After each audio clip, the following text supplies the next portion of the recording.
안녕하세요. 오늘 여러분과 함께 깊이 파헤쳐 볼 주제는 감염성 심내막염입니다. 이게 그 심장 내부에 세균이나 곰팡이 같은 것들이 감염을 일으키는 병인데요.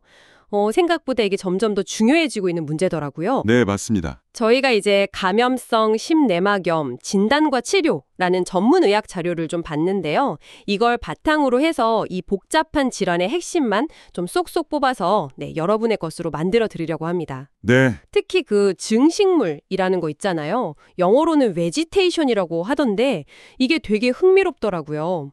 세균, 혈소판 이런 게 뭉쳐진 덩어리라는데 이게 왜 그렇게 중요할까요? 자, 한번 자세히 들여다보죠. 우선 이 감염성 심내막염 하면 딱 떠올려야 하는 게 바로 이 증식물이라고 하셨는데 이게 정확히 뭔가요? 네, 증식물이 이 병의 아주 특징적인 소견인데요. 쉽게 말하면 미생물, 그러니까 세균이나 곰팡이 같은 것들하고요. 혈소판, 그리고 혈액 응고 성분인 섬유소. 여기에 약간의 염증 세포들이 막 엉겨붙어서 만들어진 그런 덩어리라고 보시면 돼요. 아, 그냥 염증이랑은 좀 다르네요. 진짜 덩어리군요. 그렇죠. 주로 심장 판막에 잘 생기고요. 근데 심장 내부 벽에 손상이 있다거나 아니면 심장 안에 넣어둔 인공 판막, 아니면 심박동기 같은 거 있잖아요. 그런 장치 표면에도 생길 수가 있습니다. 그렇군요. 근데 이 병이 진행 속도도 좀 다르다고 들었어요. 아, 네, 맞아요. 크게 보면 급성하고 아급성으로 나눌 수 있거든요. 급성은 말 그대로 병이 엄청 빠르게 진행돼요. 빠르게라면 어느 정도로요? 고열이 확 나면서 며칠에서 한 몇 주, 그 사이에 심장 구조가 심하게 망가질 수도 있고요. 다른 장기로 감염이 휙 퍼져나갈 위험도 높죠. 이거 치료 안 하면 정말 몇 주 안에 사망할 수도 있는 거의 응급 상황에 가깝습니다. 와, 정말 심각하네요. 그럼 아급성은요? 아급성은 반대로 서서히 진행돼요. 몇 주에서 길게는 몇 달에 걸쳐서 증상이 스멀스멀 나타나고요. 미열이나 피로감 같이 약간 애매한 증상들이 많아서 진단이 좀 늦어지는 경우도 꽤 있습니다. 아, 여기서 이제 중요한 게 이렇게 진행 속도가 다르다는 건 그냥 시간 문제 이게 아니고요. 원인이 되는 균 종류라든가 환자 상태 그리고 치료 전략까지 다 달라질 수 있다는 걸 의미하는 거죠. 아, 그렇군요. 단순히 빠르다, 느리다 이 차원이 아니군요. 그럼 요즘에는 어떤 분들이 이 병에 좀 잘 걸리나요? 예전이랑은 좀 다르다고 하던데요. 네, 그 점이 오늘 이야기에서 되게 중요한 포인트 중 하나예요. 예전에는 류마티스성 심질환이라고 해서 어릴 때 류마티스열을 앓고 나서 그 후유증으로 심장 판막 손상된 분들한테 흔했거든요. 네네. 개발도상국에서는 여전히 이게 주요 원인이긴 한데 선진국에서는 상황이 많이 바뀌었어요. 어떻게 바뀌었죠? 최근에 미국 같은 선진국 통계를 보면 오히려 이 병 발생률이 수십 년간 계속 늘고 있어요. 늘고 있다고요? 왜죠? 주된 위험 요인으로 떠오른 게 몇 가지 있는데요. 첫째는 정맥주사 약물 사용, PWID라고 하죠. 둘째는 이제 고령화 사회가 되면서 퇴행성 판막 질환 자체가 늘어난 거.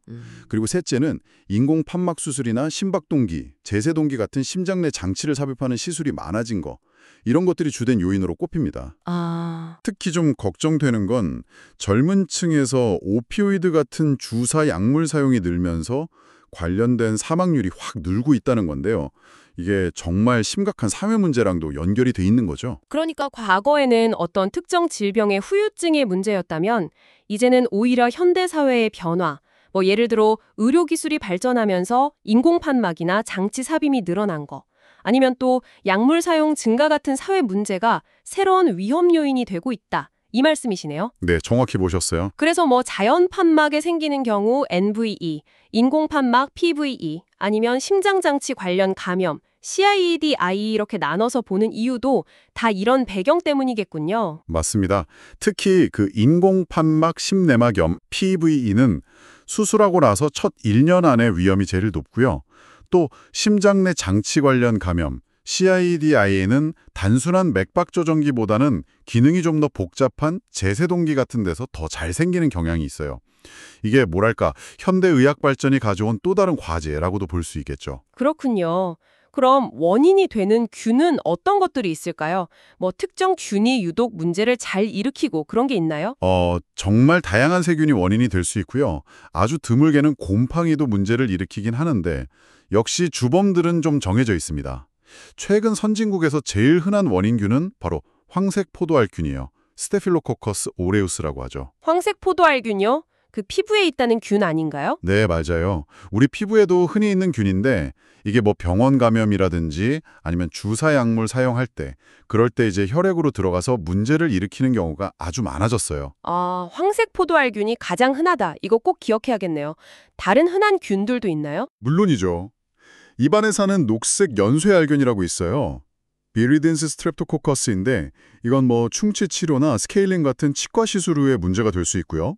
또 장알균, 엔테로코카이라고 하는데 이건 주로 비뇨기계 시술이나 감염이랑 좀 관련이 많아요. 네.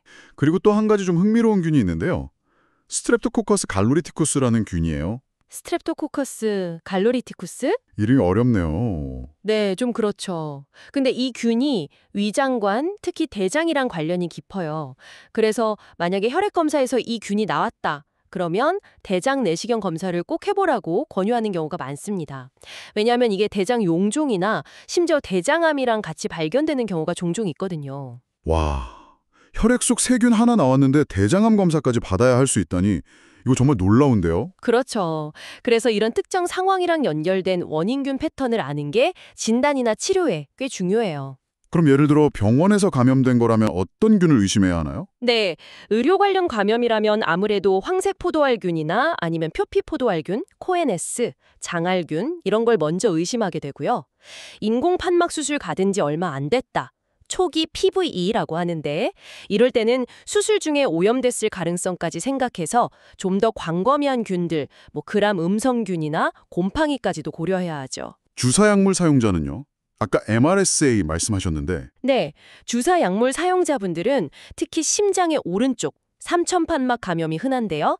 이때는 말씀하신 대로 메트실린 내성 황색 포도알균, MRSA 비율이 상당히 높다는 특징이 있어요. 아주 가끔은 뭐 슈도모나스나 칸디다 같은 평소에 잘 보기 힘든 균 감염도 나타나고요. 아, 정말 다양하네요. 혹시 균이 안 나오는 경우도 있나요? 혈액 검사했는데? 네, 있어요. 전체 한 5%에서 15% 정도는 혈액 배양 검사를 해도 균이 안 자라는 경우가 있습니다. 이걸 배양 음성 심내막염이라고 부르는데요. 왜 안 나오는 거죠? 균이 없는데 걸린 건가요? 아, 그건 아니고요. 가장 흔한 이유는 항생제를 이미 써버린 경우예요. 검사하기 전에. 그러면 균이 잘 안 자랄 수 있고요. 아니면 정말로 배양 자체가 아주 까다로운 특수한 세균들, 예를 들어 뭐 콕시알라 버네티나 바르토넬라 같은 균들이 원인일 수도 있어요. 이런 균들은 일반적인 배양 방법으로는 잘 안 자라거든요. 그렇군요. 원인균 이야기를 쭉 들어보니까 궁금한 게 이 균들이 대체 어떻게 심장까지 가서 그렇게 문제를 일으키는 걸까요? 건강한 심장은 꽤 튼튼할 것 같은데요? 아, 네. 좋은 질문이에요. 정상적이고 건강한 심장 내벽, 그러니까 심내막은 대부분의 세균에 대해서 방어력이 상당히 강해요. 네. 근데 여기에 손상이라는 변수가 끼어들면 얘기가 좀 달라집니다. 예를 들어서 혈류가 막 소용돌이 치거나 아니면 빠르게 부딪히는 부위가 있거든요. 판막 주변 같은 곳에요. 혹은 선천적으로 심장 구조에 이상이 있는 부위. 이런 곳은 심장 내벽이 미세하게 손상되기가 쉬워요. 아, 그러니까 심장 안쪽에 상처가 나는 게 시작점이군요. 그렇죠. 그 손상된 부위에 혈소판이나 섬유소 같은 혈액 성분들이 먼저 달라붙어서 아주 작은 혈전 덩어리를 만들 수 있어요. 이걸 이제 비세균성 혈전성 심내막염, MBTE라고 부르는데요. MBT요? 네, 이게 일종의 세균이 와서 자리 잡기 좋은 발판 역할을 하는 거죠. 그러다가 뭐 어떤 이유로든 예를 들어 칫솔질을 세게 하거나 아니면 다른 감염 때문에 혈액 속에 일시적으로 세균이 돌아다니는 상태, 균열증이라고 하죠. 이게 생기면 이 발판에 세균이 착 달라붙게 되는 겁니다. 세균 입장에서는 아주 좋은 서식처가 생기는 셈이네요. 어떻게 그렇게 딱 달라붙을 수 있는 거죠? 무슨 접착제라도 있나요? 뭐 비슷한 개념이라고 볼 수도 있어요. 세균 표면에는요, 마치 벨크로, 그 찍찍이 아시죠? 네네. 그것처럼 특정 표면에 아주 잘 달라붙게 해주는 특수한 단백질 분자들이 있어요. 이걸 MSC-RMS라고 부르는데 이게 그 손상된 내벽이나 MBT의 덩어리에 있는 피브로넥틴 같은 성분에 딱 결합을 하는 거죠. 아, 특히 아까 말씀드린 황색 포도알균 같은 녀석들은 이런 부착 능력이 아주 뛰어나서 심지어는 크게 손상되지 않은 내벽에도 침투해서 들어갈 수 있다고 알려져 있어요. 정말 집요한 균이네요. 그럼 일단 달라붙으면 어떻게 되나요? 일단 자리를 잡으면요, 세균은 거기서 막 증식을 해요. 그러면서 주변에 있는 혈소판이나 혈액 응고인자들을 더 끌어모아요. 그래서 점점 더 큰 덩어리, 즉 감염된 증식물을 키워나가는 거죠. 그 증식물 안에서는 그럼 무슨 일이 벌어지는 건가요? 이게 또 문제인데요. 증식물 깊숙한 곳에 있는 세균들은 대사 활동이 굉장히 느려져요. 뭐랄까, 거의 동면 상태에 가깝다고 할까요? 동면 상태요? 네. 그래서 항생제를 써도 잘 죽지를 않아요. 약이 잘 안 듣는 거죠. 반면에 증식물 표면에 있는 세균들은 계속 조금씩 떨어져 나와서 혈류를 타고 돌아요. 그래서 지속적인 균열증을 일으키거나 아니면 그 덩어리 조각 자체가 뚝 떨어져 나가서 다른 장기로 날아가 혈관을 막아버리기도 하고요. 이걸 색전증이라고 하죠. 아, 색전증. 네. 결국 이 병의 여러 가지 증상들은 첫째, 심장 자체의 손상, 둘째, 이 증식물 덩어리가 떨어져 나가서 다른 혈관을 막는 색전 현상, 그리고 셋째, 우리 몸의 면역 반응과 관련된 염증, 이런 복합적인 과정의 결과라고 할 수 있습니다. 그렇다면 실제로 환자들이 느끼는 증상은 어떤 것들이 있을까요? 아까 급성이랑 아급성이 좀 다르다고 하셨는데 좀 더 자세히 알려주시죠. 네. 가장 흔한 증상은 역시 발열이에요. 열이 나는 거죠. 거의 모든 환자한테서 나타난다고 보는데요. 급성일 때는 오한, 막 춥고 떨리는 거예요. 그걸 동반한 고열이 특징이고, 아급성일 때는 미열이나 아니면 그냥 이유 없이 피곤하고 입맛 없고 체중 줄고 약간 이런 모호한 증상으로 나타나는 경우가 많아요. 그래서 아급성은 진단이 늦어질 수 있겠네요. 감기 몸살 같기도 하고. 맞아요. 그래서 특히 아급성은 그냥 감기 몸살이 오래가네? 아니면 다른 병인가 하고 오인하기가 쉽죠. 열 말고 다른 특징적인 증상은 없을까요? 심장 잡음도 중요한 단서가 될 수 있어요. 물론 원래 심장 질환이 있던 분들은 기존의 잡음이 들릴 수 있지만 한 20%에서 50% 정도 환자에서는 이 감염 때문에 판막이 손상되면서 새로운 잡음이 들리거나 아니면 원래 있던 잡음 소리가 변하기도 합니다. 새로운 잡음이요? 네. 그리고 아까 말씀드린 색전증, 증식물 조각이 떨어져 나가서 혈관을 막는 거예요. 이것도 꽤 흔하게 발생해요. 한 20%에서 50% 정도에서 나타나는데 이게 뇌혈관을 막으면 뇌졸중이 오는 거고요. 뇌졸중이요? 와. 네. 그리고 피부로 가면 손톱 밑에 선상출혈이라고 해서 가느다란 붉은 선이 보이거나 손발바닥에 통증이 없는 붉은 반점, 제인웨이 병변이나 아니면 손가락 끝에 통증이 있는 결절, 오슬러 결절 같은 특징적인 모습이 나타나기도 해요. 아, 그런 피부 병변들이요? 네. 근데 요즘은 워낙 진단을 빨리 하니까 이런 전형적인 피부 병변은 예전보다는 좀 드물어졌어요. 그래도 여전히 중요한 진단 단서죠. 그리고 심하면 아예 심장 기능 자체가 떨어져서 숨쉬기 힘들어지는 심부전 증상이 나타날 수도 있고요. 와, 증상이 정말 다양하네요. 그냥 열나고 피곤한 것부터 시작해서 심부전, 뇌졸중까지. 이거 진단하기 정말 쉽지 않겠는데요? 맞아요. 그래서 증상만 가지고는 확진하기가 어렵습니다. 가장 확실한 방법은 사실 수술을 하거나 아니면 부검을 해서 그 증식물 덩어리를 직접 얻어서 현미경으로 보고 균 배양도 하고 이렇게 확인하는 거지만 현실적으로는 어렵잖아요. 그렇죠. 그래서 임상에서는 주로 듀크 기준, 듀크 크라이테리아라는 진단 기준을 사용합니다. 최근에 2023년 개정된 듀크 ISCVID 기준이라는 게 나왔는데 기본적인 원리는 비슷해요. 듀크 기준이요? 그게 어떤 건가요? 좀 쉽게 설명해 주실 수 있을까요? 네, 듀크 기준은 크게 보면 한 세 가지 축의 증거를 조합해서 진단하는 방식이라고 생각하시면 좀 쉬울 것 같아요. 세 가지 축이요? 네, 첫째는 미생물학적 증거, 그러니까 혈액 배양 검사 같은 걸로 원인균을 확인하는 거죠. 둘째는 심장 내 감염 증거. 이건 주로 심장 초음파 같은 영상 검사를 통해서 중식물이나 농양, 판막 손상 같은 이상 소견을 직접 눈으로 찾는 거고요. 그리고 셋째는 임상적 증거. 그러니까 뭐 발열이라든지 아까 말씀드린 여러 가지 색전 현상들 아니면 특정 면역 반응 소견 같은 것들을 말하는 겁니다. 아하. 이 기준들을 이제 몇 개 만족하느냐에 따라서 확정적 심내막염, 가능성 있는 심내막염, 배제된 심내막염 이렇게 진단을 내리게 되는 거죠. 결국 그러면 혈액 배양 검사로 균을 증명하고 심장 초음파로 심장 내부를 들여다보는 거, 이 두 가지가 핵심이겠네요. 네, 정확합니다. 혈액 배양 검사는 특히 항생제를 쓰기 전에 충분한 양을 보통 한 3세트 정도 다른 부위에서 체열하는 게 중요하고요. 네. 심장 초음파는 가슴 표면에서 보는 경흉부 초음파, TT랑 식도를 통해서 더 자세히 보는 경식도 초음파, TEE가 있는데요. 특히 TEE가 증식물이나 아니면 판막주의 농양 같은 합병증을 발견하는데 훨씬 민감하고 중요해요. 민감도가 90% 이상이니까요. T2가 더 정확하군요. 네. 근데 이것도 아주 초기에는 잘 안 보일 수도 있어서 계속 의심이 되면 반복해서 검사하는 게 필요할 수도 있습니다. 그리고 최근에는 심장 CT나 FDG PET-CT 같은 다른 영상 검사들도 특히 인공판막 감염이라든지 합병증을 평가하는 데 도움을 많이 주고 있어요. 와, 진단 과정만 들어도 정말 퍼즐 맞추기 같다는 생각도 드네요. 자, 그럼 이렇게 어렵게 진단이 내려졌어요. 그럼 치료는 어떻게 하나요? 아까 증식물 속에 있는 세균은 항생제가 잘 안 듣는다고 하셨잖아요. 그럼 치료가 아주 어렵겠어요? 맞아요. 치료가 정말 만만치 않습니다.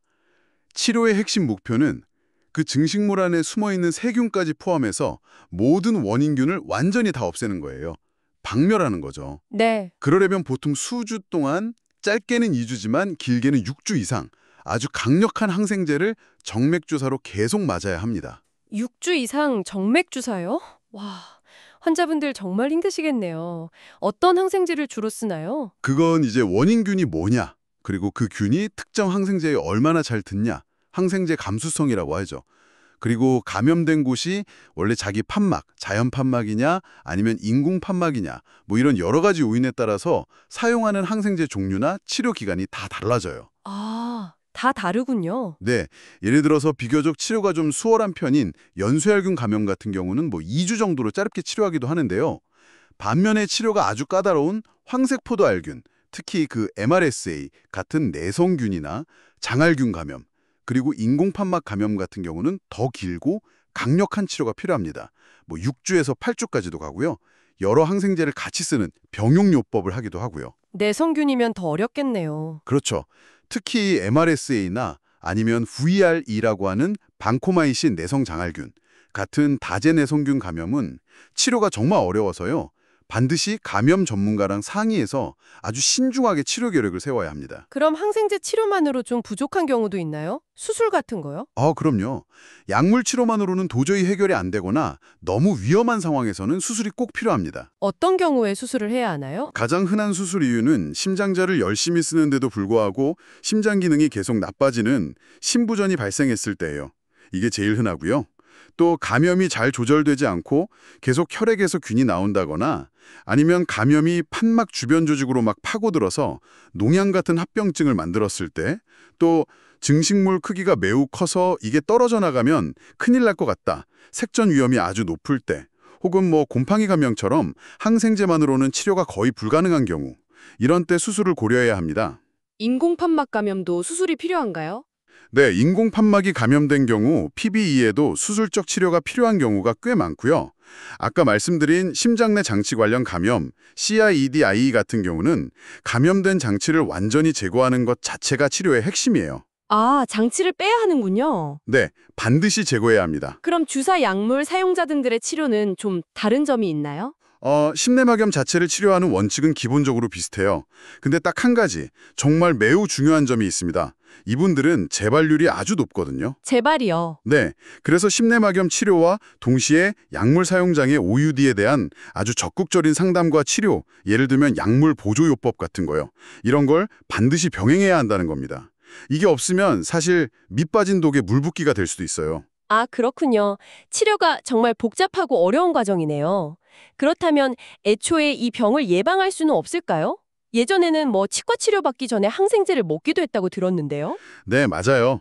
예방에 대한 지침도 사실 시대에 따라서 꽤 많이 변했습니다. 과거에는 비교적 좀 넓은 범위의 환자들한테 여러 가지 시술 전에 예방적으로 항생제를 쓰라고 권장했었죠. 네네. 근데 이제 연구를 계속해보니까 사실 우리가 그냥 평소에 칫솔질 하는 것만으로도 혈액 속에 균이 잠깐 들어갈 수 있거든요. 균열증이요. 아, 정말요? 네.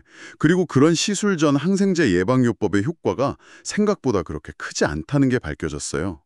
오히려 불필요하게 항생제를 자꾸 쓰면 내성균 문제라든지 부작용이 더 커질 수 있다는 우려가 생긴 거죠. 그럼 이제는 예방적 항생제를 아예 안 쓰는 건가요? 아니, 완전히 안 쓰는 건 아니고요. 대상이 아주 제한적으로 바뀌었습니다.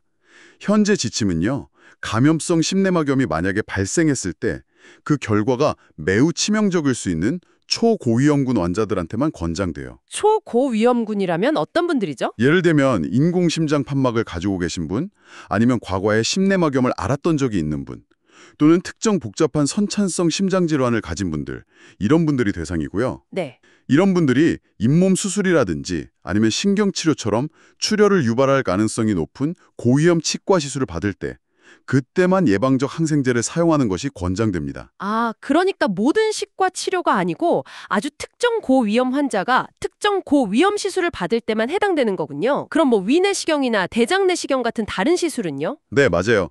위장관 시술이나 비뇨생식기계 시술 전에는 일반적으로 예방적 항생제가 권장되지 않습니다. 오히려 그런 것보다는 평소에 구강위생을 청결하게 잘 관리하는 것이 훨씬 더 중요하다고 강조되고 있어요. 알겠습니다. 예방 지침이 생각보다 정말 많이 바뀌었네요. 자, 오늘 감염성 심내막염에 대해서 정말 많은 이야기를 나눴습니다. 심장 판막 같은데 세균 덩어리, 증식물이 생기는 이 병이 과거와는 달리 현대 의료 환경이나 생활 습관 변화와 맞물려서 좀 새로운 양상을 보이고 있다는 점. 네. 그리고 진단에는 혈액 배양 또 영상 검사, 이걸 종합한 듀크 기준이 중요하다는 것. 치료는 아주 장기간 항생제를 써야 하고 때로는 수술도 필요하다는 것. 그리고 마지막으로 예방은 아주 선별된 고위험군에게만 제한적으로 시행된다는 것을 알 수 있었습니다. 네, 오늘 다룬 내용들을 통해서 이 감염성 심내막염이라는 질환이 얼마나 복잡하고 또 중요한지 조금이나마 느끼셨을 거라고 생각합니다. 여기서 마지막으로 한 가지 좀 생각해 볼 질문을 던지고 싶은데요. 네, 어떤 질문인가요? 인공판막이나 심장 내 장치 삽입, 여러 의료 시술 같은 이런 의료 환경 노출이 이 병의 중요한 원인으로 점점 더 부각되고 있잖아요. 네, 그렇죠. 이런 지금 상황에서 우리가 단순히 시술 전에 항생제 한번 투여하는 이런 좀 소극적인 예방을 넘어서 감염 자체를 근본적으로 줄이기 위해서 어떤 더 노력을 할 수 있을까 하는 점입니다. 발전된 의료기술의 혜택과 함께 어쩔 수 없이 따라오는 이런 감염 위험, 그리고 또 약물 사용 문제 같은 사회적인 요인들 속에서 병원 감염 관리 시스템을 더 강화한다든지 아니면 개인의 위생관리 인식을 더 높인다든지 우리가 앞으로 나아가야 할 방향에 대해서 함께 좀 고민해 볼 필요가 있겠습니다. 네, 정말 중요한 질문인 것 같습니다. 근본적인 예방을 위한 고민이 필요하겠네요. 오늘 이렇게 심도 깊은 분석 정말 감사했습니다. 오늘 나눈 정보들이 여러분께 실질적인 도움이 되었기를 바랍니다. 저희는 다음에 또 다른 흥미로운 주제로 돌아오겠습니다. 함께해 주셔서 감사합니다. 감사합니다.